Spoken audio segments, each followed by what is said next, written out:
Hey, everybody. I'm Rebecca from Thieving at Our Farm, And I'm Leah with Southern Biophiliac Urban Farm. and we are two chicks Coturnix bringing you the scoop Not the poop. on Coturnix quail.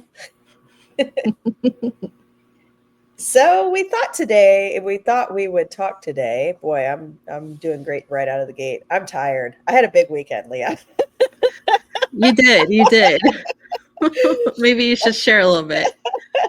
For those of you who may not have seen my post or anything, I went to my first dance competition this past weekend. It was a ballroom dance competition and did all kinds of Latin and ballroom dances. So it was really fun, but I danced a lot and did a lot of traveling, and I'm tired. So I'm going to rally tonight so you guys have something to watch. Bear Then with you can me. rest tomorrow. And then I'm going to rest. Um, but yeah, we thought we would talk about what's in a name. How do you name your farm or your business? This can be And really tough. Really yeah, tough. it can be. You're looking for something that you're hopefully stick with for a while, and you want to like it. And something that feels like it's you. Exactly, something authentic. So we thought we'd give you some tips. Let me pop this up here. Okay, so location. Not Yeah. So I've seen locations change. We all know people move. yeah, yeah. So you don't want to lock yourself in name wise to a location. So, I live here in Portland, and I don't want to call myself the Portland Homestead and then, end up moving somewhere else and having that not really work for me. So yours isn't too bad. Yours is Southern Biophiliac.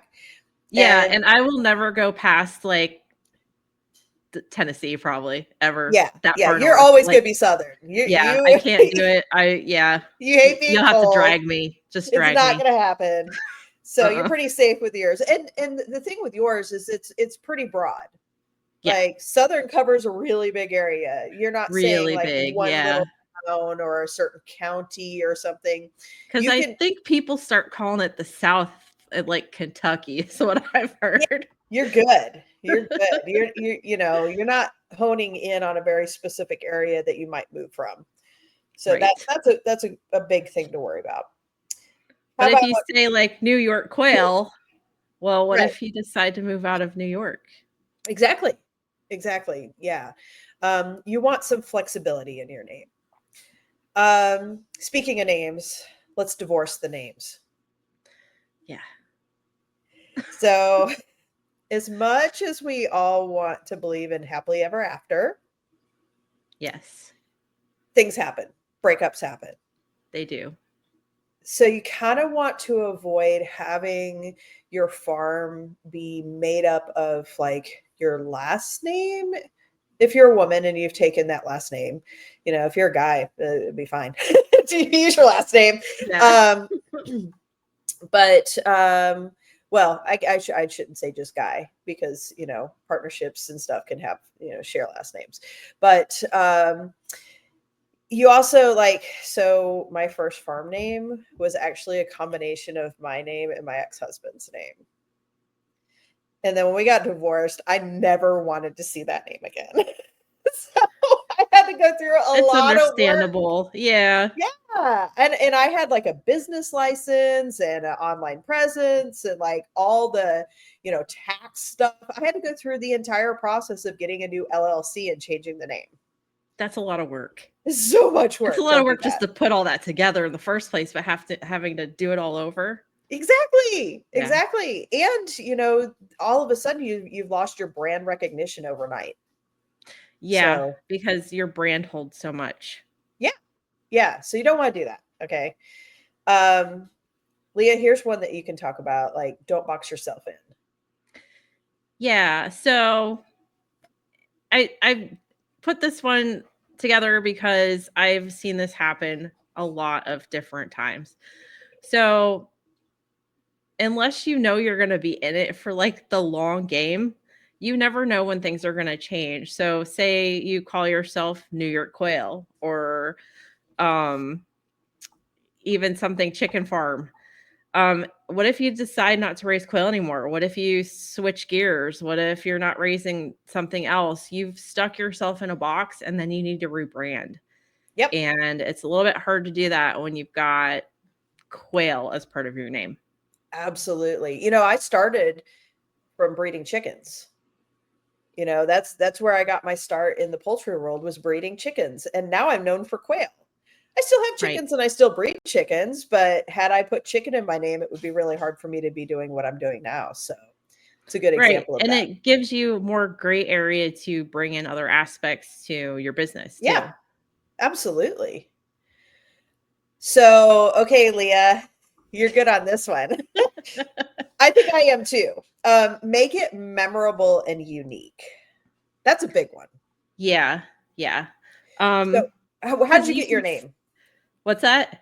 How did you get your name for your farm? Okay. So it took me a really, really, really, really, really long time to come up with my name. So I'm a science nerd and I like play on words and things like that. And so like when I came up with biophiliac, like bio is biology, it's life. So that's where that part came in. Phile means love. And then the ending puts it all together because it means connection. So that's how that came together. And we weren't even raising quail at the time when I came up with that name. Right. It was literally like mostly gardening. It's crazy. That's such a good example of how things can shift. Yeah, Your focus can shift. definitely. So for me, I was looking for something original and something that was unique to me and my farm. And it just so happens I actually have wild river otters that come up from our creek and found our pond and ate all our fish. And we set up trail cameras, and I've got all these pictures of these otters like coming up out of the pond, holding my fish in their mouth, happy as can be. And so that's where Thieving Otter Farm came about. And I'm pretty sure I'm, the only Thieving Otter Farm around. Yeah, I haven't heard it anywhere else, that's for sure. Yep. And that brings me to the next point about doing research. Yes. So I see a lot of like farms or businesses with the exact same name. Yep. Yeah. So you want to research ahead of time, make sure that you are memorable and unique. There's a lot of like Sunset Acres and stuff, things that are kind of generic. And then when you go to Google that business or look them up on Facebook and you see 37 of them, it's like, oh, what was that one that I was looking for? Yeah, it can be hard and I've done that myself. I'm looking for a specific person and I type in the name and it is something super generic and Yep. like a bunch pop up and I don't even know where to start. Yeah. And sometimes you just give up and walk away. And you want something that's going to stick in people's minds too. Like if I introduce myself and go, "Hi, I'm Rebecca from Thieving Otter Farm," they're going to be like, "What? Thieving Otter?" Yeah. And that generates some talk, and it's more likely to stick in their head than something more generic that they're like, "Is that Right. Sunrise Acres, Sunset Acres, Sunrise Farm?" And I know people tend to trip over mine until they've heard it actually pronounced, which, in the beginning I didn't even plan for that, but usually you're going to remember something like that. Yeah, this is true. You're going to remember that as well, that it was a little different and, like maybe you tripped over it a little bit. As far as research, maybe we should talk about like where would people look before they choose a name? So there's a few places, like even when we were putting together Two Chicks Yeah. before we even got on, our first podcast up, we were searching names. Google searches, we searched Facebook, we searched Instagram, TikTok. I mean, a bunch of different places. Yep, exactly. And you can even, I think there's like a farm name registry. I think you can look there. Yeah, it's really good to make sure too that, you know, somebody hasn't already copyrighted the name, because the Yes. last thing you want is a legal battle. Yep. So, okay, so the next one, pronounceable. I've seen some that were a little bit harder to say than others, and I know me personally, because I'm always afraid of sounding stupid, that sometimes I won't say something out loud if I'm not sure how to pronounce it. Right. So for me, I like to go with things that are easy to pronounce and easy to understand. Yours is a little bit outside of that, but it's Yeah, also mine's what definitely makes you outside of that box. but it's also what makes you memorable. So I think we can color outside of those lines a little bit. Definitely. Because I already started coloring outside. Right. Yeah, totally. Yeah. And the other thing is that this is our 2 cents. Like, these are just some tips and some guidelines. Certainly, if you've already done something different than what we're recommending today, we're not picking on you No, or not at anything. all. And you can certainly be a memorable business without doing all these things. These are just like for new people that are choosing something, trying to figure out, what direction to go in. These are just some little guidelines. Yeah, and don't There's no just choose rules. something to choose something so you have a name. Like, make sure you've really put a lot of thought and effort into it so you feel solid on it when you run with it. Absolutely. Yeah, it's like naming a baby. Like, Yep. you want this around for a while. Yeah, for a long while. What about misspellings? Let's talk about that. So you do have to account for this. Yep. Even simple words people misspell. Yes. So for me, thieving, there's the I before E except after C and all that stuff. Thieving is a word that people misspell frequently. They get the I's and the E's mixed up. So in my SEO portion of my website, I actually have it spelled correctly and incorrectly. So that way, when people do Google searches for the incorrect spelling, that it's still directed to me. So that's something that, you can think about. If there's any possible misspellings of your name, kind of think about how you can add that into your marketing to direct people your way. And we could talk about Michael Rose with Southwest Game Birds. Yep.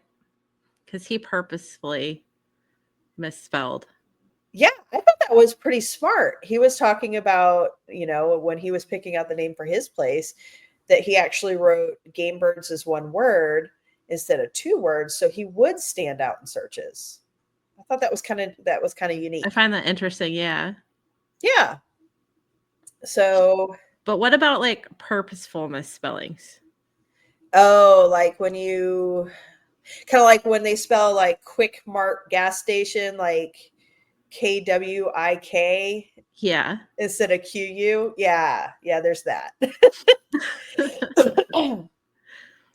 Yeah, that could cause problems in if somebody is Googling and doesn't remember that it was misspelled, or looking for, searching for you in some way. It doesn't have to be Google, but let's say trying to look up your Facebook and you've spelled it like quail, KWAIL